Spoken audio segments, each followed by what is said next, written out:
Salvador Dali was a Spanish artist and surrealist icon, best known for his paintings of melting clocks called The Persistence of Memory in 1931. He was broadly recognized by his eccentric and sometimes weird personality and signature mustache. Here we see one of Dali's most famous paintings of melting clocks, named The Persistence of Memory. He had a very heavy impact on the Surrealist movement in the 20s, in which he later got expelled from.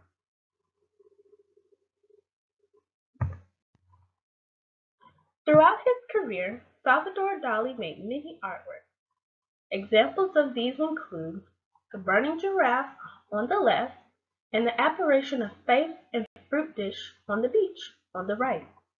He later transitioned his career into film. In 1929, Salvador Dali made his debut in filmmaking when he collaborated with fellow Surrealism artist Luis Buñuel. Together they made Un Chien Andalou, meaning an Andalusian dog, and L'Ange d'Or, which means the Golden Age, 1930. Buñuel asked Dali to work with him on a surrealist film. He got the idea while muddling through depression over his likely mundane future of overseeing the family property. After convincing his mother to give him money to invest in a film, the two set off to write. Un Chien is a short 17-minute film that uses many surreal images to which not many know the meaning of. Some of these images include a woman's eye being sliced open and a pool of ants pouring out of a human hand as seen in this image. Un Chien Andalou has no chronologic plot. It often jumps from scene to scene, with one not necessarily pertaining to the other. Here we see the most infamous scene from the film, where a man slices a woman's eye open. Next, we take a look at L'Ange d'Or, meaning the Golden Age or the Age of Gold, which is a 1930 French surrealistic film by Buñuel and Dali, with Dali co-writing alongside Buñuel once again.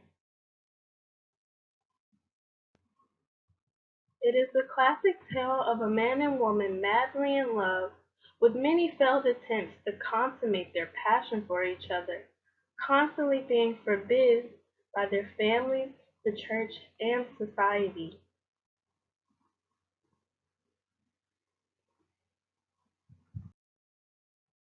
Buñuel was accredited for most of the film, but Dali did make it clear that he was a part of the creation as well. Dali claimed that Buñuel had worked on many projects alone, but none receiving the attention their films together did.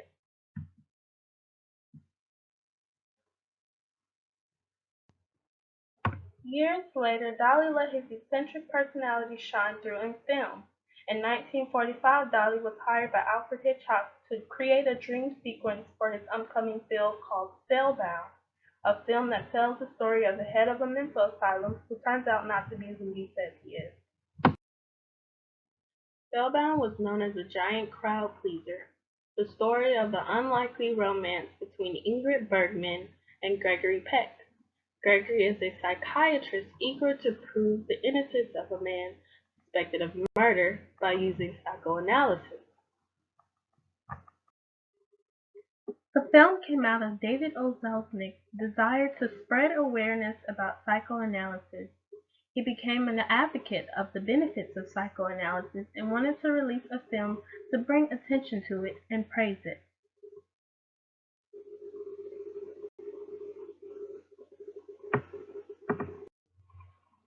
This really gave Dali a chance to showcase his abilities to visualize a dream and morph one object or scene into the next in a clever way. With this, only half of Dali's vision was portrayed in this scene. Hitchcock had a brilliant idea to hire Dali to design the Dream series, but Selznick, the director, was reluctant. He eventually came around when he realized the buzz it would bring to the film. After Hitchcock gave Dali free will, Selznick either cut most of Dolly's work or didn't shoot it at all. 1945 was a year of collaborations for Dolly. Not only was he working with Hitchcock, but he began work with Walt Disney as well. He was embarking a path in the animation world. Here we see a surrealistic image where Disney's on the left and Dolly's on the right. The two came together to create what we know as Destino. Destino is an animated short film that was released in 2003 by the Walt Disney Company. This was 58 years after the two began in 1945. Destino, which is Spanish for destiny, was storyboarded by Dolly and Disney studio artist John Hinch in late 1945 into 1946. The production then stopped because of financial troubles with Disney. It was deemed no longer financially viable. The short film was directed by Dominique Monfrey. The story created by Dolly perfectly married his surrealistic art and dance into one. It was overseen by Roy E. Disney, Walt Disney's son, who brought the project back to life in 1999. The film was seen at several festivals and even got limited theatrical release in December 2003.